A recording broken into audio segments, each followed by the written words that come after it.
Hello, my name is Russell Myers. Welcome to Issues Unite. So, this morning, Russia bombed Ukraine in multiple locations across the country. They hit electrical utilities, infrastructure, water, and communications, plus dropped one bomb right outside the Ukrainian intelligence services. Now, sadly, there were 10 reported so far, 10 civilian casualties, which none of us ever want to hear about civilian casualties occurring. But allegedly, from some sources, Russia gave warning to the Ukrainian government that this was going to occur, and the Ukrainian government did not warn the civilian populace that this was going to happen. As far as this being, of course, America and Ukraine, and you know, the West is going to claim that this is terrorism. This was a response. I said the other day about the Nord Stream pipeline being attacked that was one of the largest terrorist attacks to have ever occurred in world history, considering the environmental impact, considering the threat that this poses to the European population. That was one of the largest terrorist attacks in world history. For 8 years, Ukraine has been attacking civilian infrastructure in Donbass. Friday alone, there were over 200 U.S.-supplied HIMARS, which were launched against the city of Donetsk in one single day. I don't want to hear it, I don't like civilians being killed, but, a couple of weeks ago, there was a bus killed. There was a bus hit by a Ukrainian missile that killed 6 people, put 6 more in the hospital, and I don't know if the 6 in the hospital survived or not. Some of them were in critical care. There have, take any week of this conflict, since February, where Ukraine has been bombing civilian centers, markets that have been reported on up front and personal, up close and personal by Eva Bartlett, showing people blown to pieces in the streets by Ukrainian attacks. Well, okay. Russia has this. Consider terrorism. If you're going to talk about terrorism, you have to then you're going to talk about this from both sides. For 8 years, Ukraine has been knocking out energy infrastructure, water filtration, communications in Donbass for 8 years. So, a single attack across the country in Ukraine, this is sending a message. Vladimir Putin said, he came out and said that he is considering the attacks by Ukraine to be terrorist attacks. That he considers the Ukrainian regime to be a terrorist organization. He did come out and say this.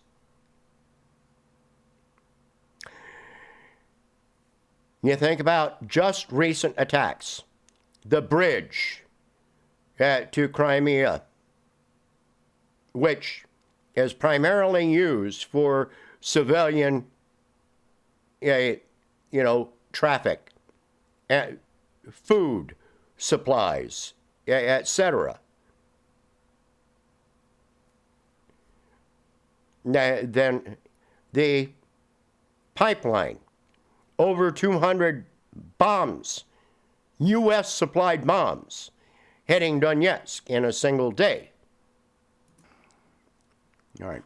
Since this special military operation began in February, Ukraine has been shelling the Zaporizhzhia nuclear plant, which has raised the specter of a nuclear accident,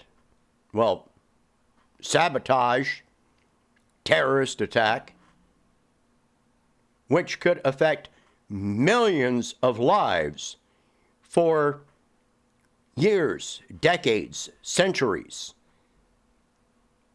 Okay. All right. So these are terrorist attacks. These are terrorist attacks. And so, all right. So after this strike on Ukraine, what did Russia do? They stopped. Compare that to what Ukraine is doing, bombing civilian centers day after day after day after day for 8 years. Russia stopped.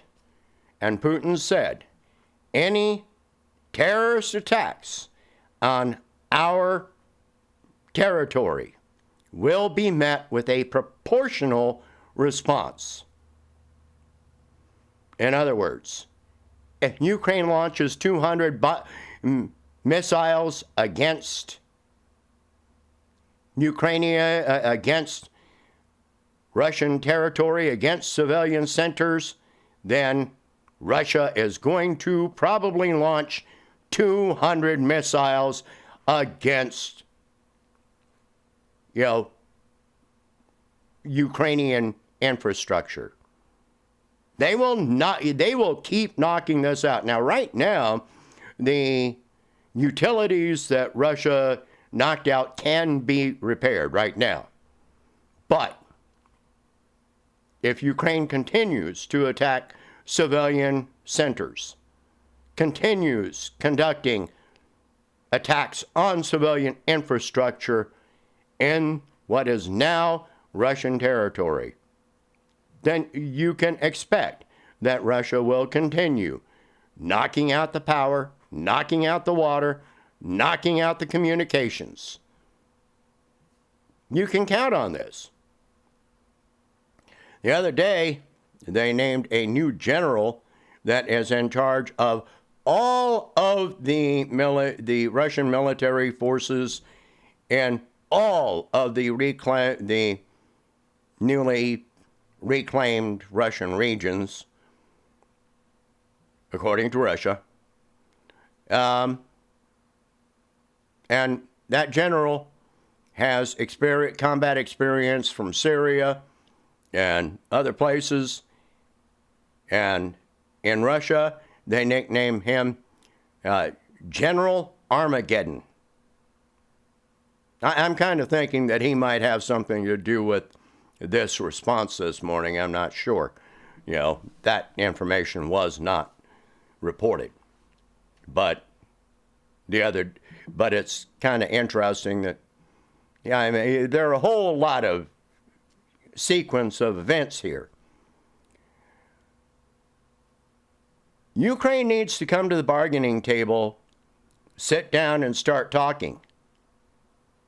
It is time for peace talks. If not now, then when? The peace talks should have happened in March. The talks that were happening in March never should have been rescinded by Ukraine. It is Ukraine that is refusing to talk. It is not Russia. I mean, Putin has said, you come to the table right now and talk, then we will basically we'll stop where we are. But you keep this going and we're going to keep going. And Russian forces are advancing again. Russian forces had lost some territory a week or two ago, but as I had pointed out, the Russian forces that were the draftees are arriving in the country, and they are, pardon me,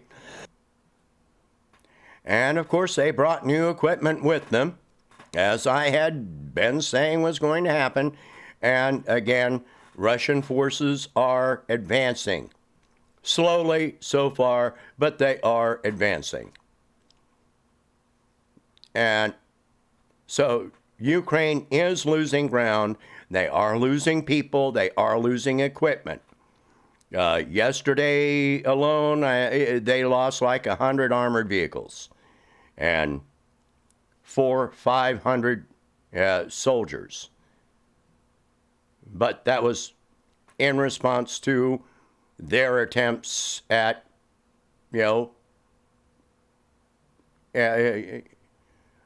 moving forward. Oh yeah, you can also very much consider it a terrorist threat, with Zelensky calling for a nuclear first strike on Moscow, on Russia. That's very terroristic.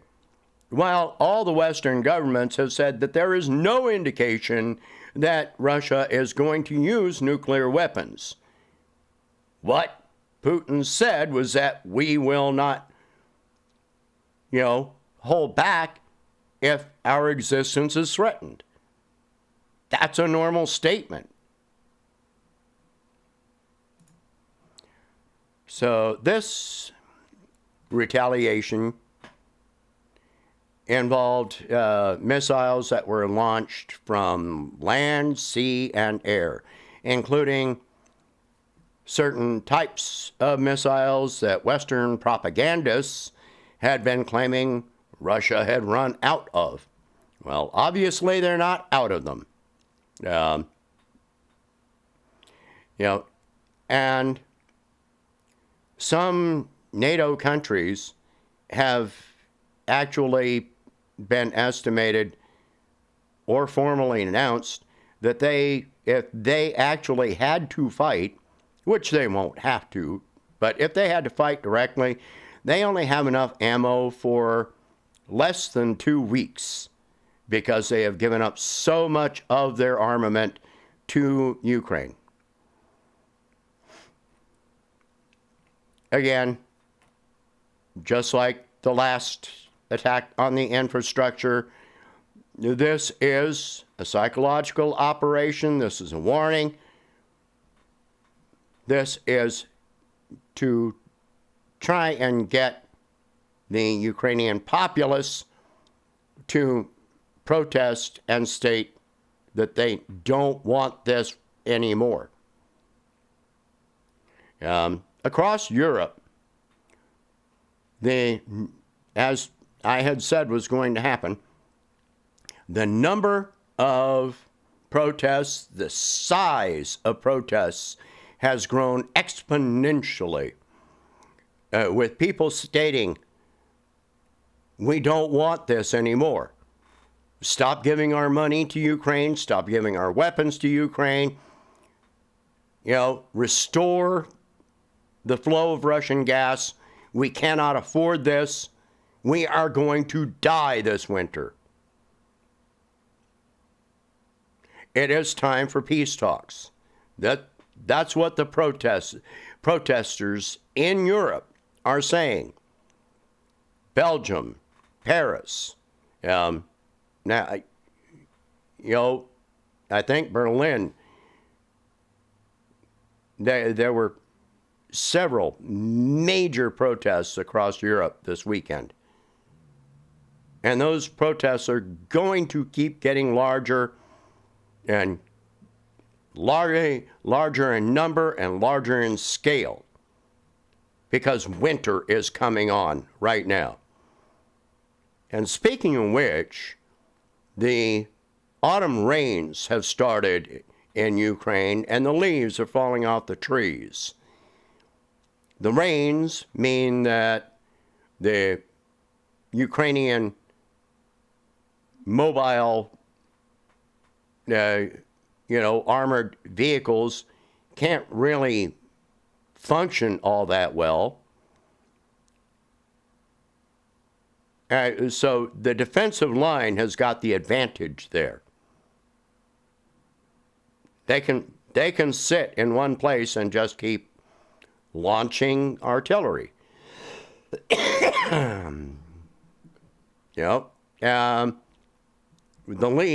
The Ukrainians have been using forest as cover. Well, when the leaves fall off the trees, that's no longer an option. The drones will spot them. They can be targeted very effectively. It is time for peace talks. It was time for peace talks 8 freaking years ago. It was time for actionable peace talks. It was time for Ukraine to honor the Minsk agreements 8 years ago. It has been time for the past 8 years, any time along this whole time, any time since February, it has been time for realistic peace talks. It's time to end this. All right, share this video, talk about these subjects, keep crossing our fingers that this is coming to an end. All right, and again, share this video, talk about these subjects. If you can afford it, please donate whatever you can to help expand this channel and my presidential campaign. And I will catch you in the next one. Thank you for watching. Have a good day.